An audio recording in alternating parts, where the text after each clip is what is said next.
आज हमारी जो क्लास है वो स्पेशल है लीवर के लिए। लीवर का हमारी बॉडी के अंदर क्या काम है, क्या नहीं है, इसके क्या फंक्शंस हैं, इसमें से कौन से रस निकलते हैं जो हमारे डाइजेस्टिव में सपोर्ट करते हैं। बात करते हैं, लीवर एक ग्रंथि है। ग्रंथि कितने प्रकार की होती है? जो ग्लैंड्स होते हैं वो कितने प्रकार के होते हैं? कौन कौन से? वो अलग चीज हो गई। एक हाँ, दो प्रकार की होती हैं, एक एक्सोक्राइन और एक एंडोक्राइन। एक्सोक्राइन मतलब और एंडो आंतरिक। एक्सोक्राइन जो होती है वो बाह्यस्रावी होती है और एंडोक्राइन जो होती है वो अंतःस्रावी होती है। ठीक है, बाह्यस्रावी में कुछ गिनतियां हैं जिनके मैं नाम बता देता हूं आपको। जैसे पसीना निकलने के लिए एक श्वेत ग्लैंड्स की जरूरत होती है। जो हमारी बॉडी से पसीना निकलता है उसमें श्वेत ग्रंथि की जरूरत होती है। नेक्स्ट जो होता है सीवम, सीवम सीवम होता है। इसके लिए एक तैली ग्रंथि होती है और एक डाइजेस्टिव के लिए, जैसे पाचन के लिए, तो जो उससे पित्तरस से जो क्या निकलता है, पित्ताशय से पित्तरस निकलता है, जिसे जठर रस बोलते हैं, वो निकलता है। आंसू के लिए जो होता है वो लैक्रामाइन होता है। आंखों में जो कीचड़ आता है वो मोमी विपन होता है और कानों से जो मोम आता है उसे सेरे मीम बोलते हैं। ठीक है, सेरे मीम, इतना समझ आया? सबसे बड़ी जो बाह्यस्रावी ग्रंथि है वो कौन सी है? लीवर। बाह्यस्रावी ग्रंथि कौन सी है? नहीं पता? लीवर, यकृत या जिगर बोलते हैं ना, जिगर। सबसे बड़ी बाह्यस्रावी ग्रंथि कौन सी है? जिगर या लीवर, और जिसे यकृत भी बोलते हैं। गाने सुने हैं बॉलीवुड के? अब एक चीज बताओ इसमें, जैसे लोग बोलते हैं, सर आपने भी सुना होगा, गाने भी बहुत सारे, दिल जिगर घायल, तो इसमें कोई डिफरेंस तो नहीं। लीवर का क्या रोल है भाई? हार्ट एक अलग चीज हो गई, हार्ट घायल हो गया, वैसे हार्ट भी घायल नहीं होता प्यार में। तो ये सब चीजें ना अलग हैं, बकवास हैं। ठीक है, ध्यान रखना। अब बात करते हैं हमारे शरीर की जो सबसे बड़ी ग्रंथि होती है वो कौन सी होती है? अभी बताई थी सर 2 मिनट पहले। शरीर की सबसे बड़ी ग्रंथि स्किन, त्वचा है ना, ये पूरी एक है। कहीं भी ऐसे कर दो या पूरी उतार के डाल दो, बहुत लंबी हो जाएगी, देखिए ना। और शरीर में सबसे बड़ी ग्रंथि कौन सी है? लीवर, यकृत, और जिसे जिगर भी बोलते हैं। ठीक है, ये लीवर, इसमें बहुत सारी चीजें हैं। अब लीवर का मेन काम क्या है?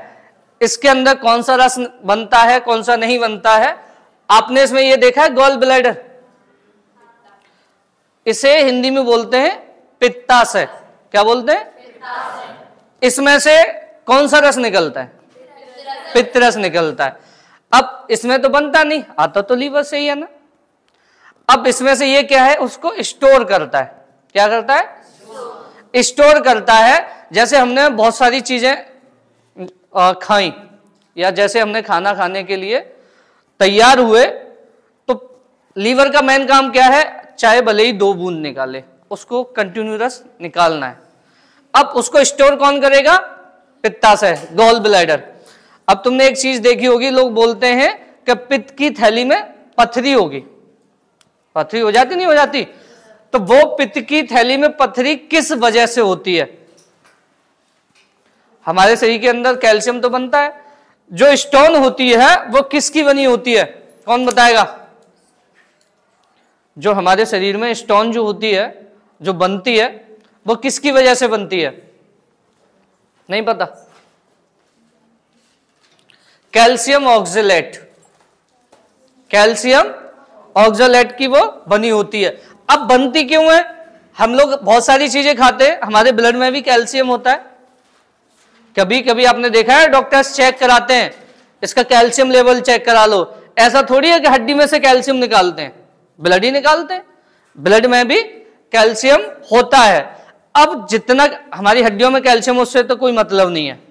अब बॉडी के अंदर कैल्शियम है, हमने क्या किया, कोई ज्यादा तली हुई चीजें खा ली या कैल्शियम ऑक्सलेट ज्यादा ले लिया जो डाइजेस्ट नहीं हो पाया, तो वो क्या होगा, स्टोन का रूप ले लेगा। इतनी तरह का, ऐसा थोड़ी है कि मतलब तुम्हारे शरीर के अंदर अगर स्टोन है, पथरी है, तो वो ये वाली बन गई पत्थर वाली, वो कैल्शियम ऑक्सलेट की होती है। अब इसका मेन काम क्या है कि यहां से जो पित्तरस निकला उसको स्टोर करना। डॉक्टर क्या करता है, इसको काट के निकाल देता है। अब क्या हो गया बॉडी के अंदर, इसके न होने से कोई डिफरेंस होगा, होगा। अब क्या है कि ये जितना भी बनाएगा, अब आप ऐसे मान लो कि घर में मोटर है और एक टंकी, हमने क्या किया, टंकी को हटा दिया। अब क्या तुम्हें पानी की जरूरत है, तब पानी मिलेगा? काहे करना नहीं ला रहे हो, पानी नहीं मिलेगा, समझ चलाओगे तो मिलेगा ना, मगर स्टोर नहीं होगा। आप जितनी बार समझ चलती रहेगी तब तक मिलता रहेगा, यानी कि लीवर हमारा जब तक काम करता रहेगा तब तक मिलता रहेगा। वो जो स्टोर हो जाता था, अब उसमें दिक्कत क्या आएगी, पहले खाने को पचाने के लिए अगर हमें सपोज दैट 2 ml जरूरत है, 2 ml की, अब ये बना रहा है केवल 0.5 ml, तो जिस खाने को पचाने के लिए 2 ml की जरूरत है, स्टोर हमारे पास है नहीं, ये तो हमने यहां से निकाली दी, तो क्या होगा कि उसको खाना पचाने में दिक्कत होगी, होगी नहीं होगी? इसका मेन काम क्या है, हमारे लिए जो पित्तरस निकलता है उसको स्टोर करना।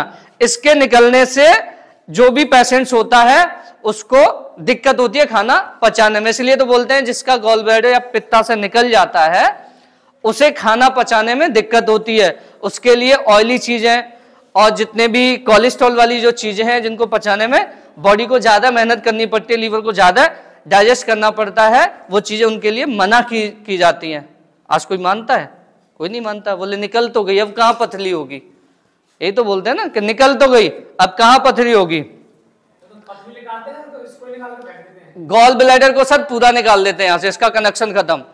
यानी कि तुम्हारे घर में मोटर लगी हुई है, पानी की टंकी है, तो पानी की टंकी हटा ली जाती है, पानी की जरूरत है सीधा सीधा लो। समझ आया नहीं आया? अब इसका जो वजन होता है एक नॉर्मल एडल्ट में वो 1.5 किलो होता है। लिख लो इस चीज को, नोट कर लो। इसका जो वजन होता है वो 1400 ग्राम, 1500, 1600, वो नॉर्मली जो वजन होता है वो 1.5 किलो होता है। ठीक है। इसका जो कलर होता है वो कौन सा होता है, रेडिश ब्राउन। कौन सा कलर होता है हमारा, रेडिश ब्राउन। लिख लेना इस चीज को, ठीक है। और जो लीवर होता है ना ये 2 हिस्सों में होता है। ये जो मैंने हिस्सा बताया था यहां से लेकर के यहां तक आपने देखा, ये लेफ्ट हैंड में होता है 60%, इधर 40%। लीवर कितने भागों में बटा होता है, एक ये इसका पित्ताशय हो गया। ठीक है, इतना लिख लिया। आगे लीवर में जो कोशिकाएं होती हैं वो कौन सी होती हैं, कुछ और भी होता है, हेपेटिक सेल भी होती हैं। नहीं वो अलग चीजें, कुफर सेल्स होती हैं और एक और होती हैं, मैं दोनों चीज बताऊंगा। ठीक है। लीवर जो होता है ना, इसका एक मेन काम बता दूं आपको, इसके अंदर पुनर्निर्माण की यानी कि रीजनरेशन की क्षमता सबसे ज्यादा होती है। आपने देखा है जब किसी को पीलिया हो जाए, जॉइंटिस बोलते हैं, अगर ये पीलिया हो जाए तो इसमें से जो बिलिरुबिन है वो एक्स्ट्रा मात्रा में हो जाता है, ब्लड में भी, तो उसकी आंखें पीली पीली सी दिखेंगी, चेहरा पीला सा होगा, नाखून सब पीली सी, है ना, ज्यादा होता है। तो क्या होता है, इसके अंदर से जो रीजनरेशन की जो क्षमता होती है वो खत्म हो जाती है एक्स्ट्रा बिलिरुबिन होने से। जो इसके अंदर हिपैटिक सेल्स होती हैं वो क्या करती हैं, इसको रीजनरेट करती हैं। सपोज दैट अगर किसी का लीवर इतना काट दिया जाए यहां से इतना पूरा, या इसमें घाव हो जाए, कुछ भी हो जाए, होता है ना, कभी कभी बोलते हैं लीवर बैठ गया, गांव में ऐसे ही बोलते हैं, लीवर बैठ गया। तो क्या होता है कि हम लोगों ने जितना भी कोलेस्ट्रॉल या कुछ जो चीजें खाई हुई हैं, जितना ज्यादा चिकनाई खाते हैं, उनके क्या होते हैं, लीवर डैमेज हो जाता है। उसमें से क्या हुआ कि बिलिरुबिन का जो मात्रा थी वो एक्स्ट्रा बनने लग गई, क्योंकि इसको समय नहीं मिला उसको कन्वर्ट करने में, जब तक ये कन्वर्ट नहीं कर पाएगा। अब आप एक चीज सोचो, कोई भी इस तरह की चीज लो लीवर टाइप की, और वो जैसे हम लोग कोलेस्ट्रॉल खाते हैं, कोलेस्ट्रॉल होता है एक चिपचिपा सा पदार्थ। कैसा होता है, चिपचिपा सा, वो नहीं देखा आपने, शहद इस तरह का होता है। अब आप कोई भी एक टुकड़ा लो, उस शहद में डाल के और बाहर निकाल लो, अब सोचो उसको ऐसे ही रख दो, डस्ट उस पर लग जाए, क्या आप उसे